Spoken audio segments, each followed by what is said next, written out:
नमस्कार दोस्तों, सरकारी ऑर्डर चैनल में आप सभी का स्वागत है। आज हम बात करने वाले हैं रिस्क अलाउंस की। गवर्नमेंट ने सेवन्थ पे कमीशन में बहुत सारे अलाउंसेस दोबारा से दे दिए हैं।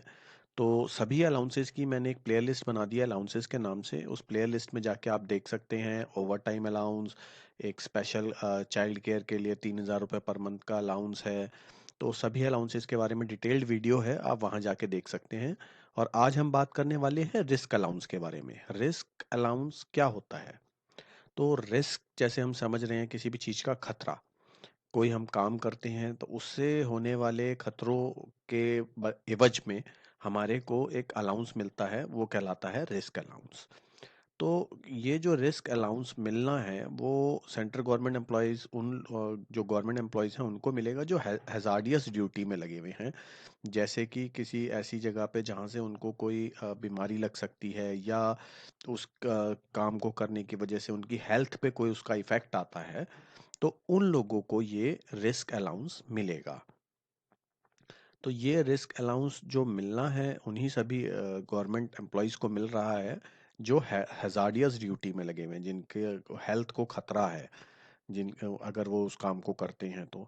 इसमें बहुत इंपॉर्टेंट है, जैसे स्वीपर्स होते हैं तो जो स्वीपर अंडरग्राउंड ड्रेन होता है, जो जमीन के अंदर पड़े हुए ड्रेन्स होते हैं, स्वीपिंग लाइंस, जो लाइंस होती हैं उनको क्लीन करते हैं, तो उनको भी ये अलाउंस दिया जा रहा है। उसके अलावा जो इन्फेक्शियस डिसीजेज वाले हॉस्पिटल्स हैं, जहाँ पे HIV या ऐसी जो कम्युनिकेबल डिसीजेज होती हैं उसके इन्फेक्शन के जो तो उनको क्लियर करते हैं, उन लोगों को भी ये अलाउंस एप्लीकेबल होगा।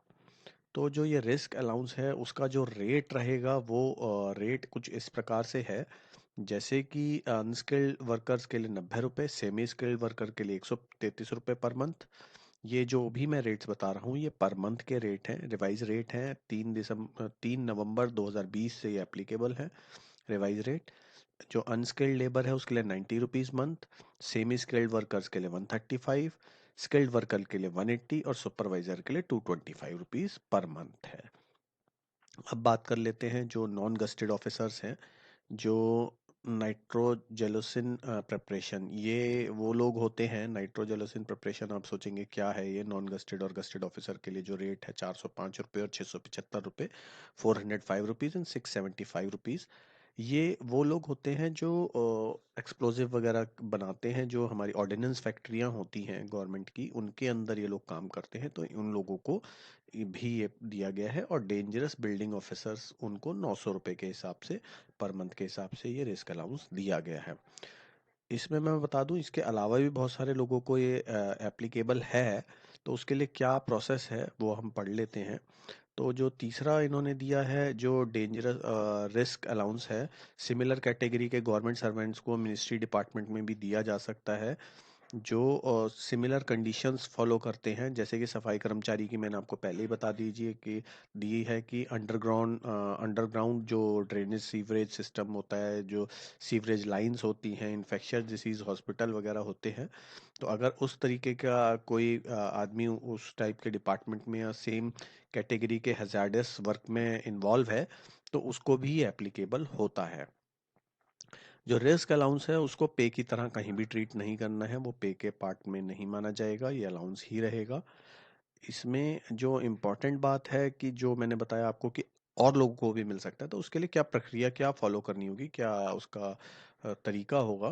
तो अगर किसी डिपार्टमेंट को ऐसा लगता है कि जो उसके एम्प्लॉयज़ हैं वो भी रिस्क में हैं, और उस रिस्क को मीट आउट करने के लिए उनको एक अलाउंस दिया जाना चाहिए, तो उसके लिए उन्हें एक प्रोसेस फॉलो करना होगा। उन्हें एक अपने डिपार्टमेंटल काउंसिल बनाना होगा जिसके अंदर वो डिसाइड करेंगे कि भाई ये पर्टिकुलर पोस्ट हैं जो हैजार्डियस वर्क में हैं, और उसका बाकायदा जस्टिफिकेशन देंगी, उसकी क्लैरिफिकेशन देंगी कि क्यों उन्हें ऐसा लगता है कि इसमें हैजार्डियस वर्क है और इसमें उनको उसके बदले में रिस्क अलाउंस दिया जाना चाहिए। तो उसके बाद उनको अपने एसोसिएट फाइनेंस डिपार्टमेंट, जो फाइनेंस डिपार्टमेंट होगा, उसकी भी परमिशन लेनी होगी। और DOPT, department of personal and training, वहाँ से इसकी कॉन्करेंस लेनी होगी, वहाँ पे आपको भेजना होगा, कंसल्ट करना होगा। जब वहाँ से दोनों जगहों से आपको अप्रूवल मिल जाएगी, उसके बाद ही वो डिपार्टमेंट अपने उन एम्प्लॉयज़ को ये रिस्क अलाउंस दे सकता है। अब इसको चेक करने के लिए एक और तरीका इसमें स्पेसिफाई किया गया है पॉइंट नंबर 4 में, कि जो पीरियोडिकल मेडिकल चेकअप कराया जाए स्टाफ का, जो उन्हें लगता है कि एक्सपोजर है रिस्क से, जो भी स्टाफ ऐसा है जो लगता है उन्हें कि ये जो पर्टिकुलर वर्क है इससे इसकी हेल्थ पे कुछ इशू आ रहा है, और तो उन्हें उसके मेडिकल चेकअप कराना चाहिए। और अगर लगातार देखा जाता है कि सेम तरीके की ड्यूटी करते समय और जो स्टाफ्स हैं उनको सेम तरीके की कोई बीमारी या कोई इफेक्ट हेल्थ के ऊपर आ रहा है रेगुलर, तो उसको एक कारण बना के, उसको एक बेस बनाकर जो डिपार्टमेंट कौंसल है वो डीओपीटी और फाइनेंस को अपना केस भेज सकता है कि हमें ये रिस्क अलाउंस इन एम्प्लॉयज को देना चाहिए। तो अगर आपको मेरा ये वीडियो पसंद आया हो तो प्लीज़ इसे लाइक करें, मेरे चैनल को सब्सक्राइब अवश्य करें, और अपने दोस्तों से भी शेयर करें। और जो भी अलाउंसेस से रिलेटेड और भी बहुत सारे अलाउंसेस हैं, मैंने जैसे पहले भी बताया है, तो उसकी एक प्लेयर लिस्ट है, आप उसमें जाके देख सकते हैं। ओवर टाइम अलाउंस का भी मैंने बताया हुआ है उसमें। तो प्लीज़ मेरे चैनल को प्लीज़ सब्सक्राइब करते रहें। धन्यवाद।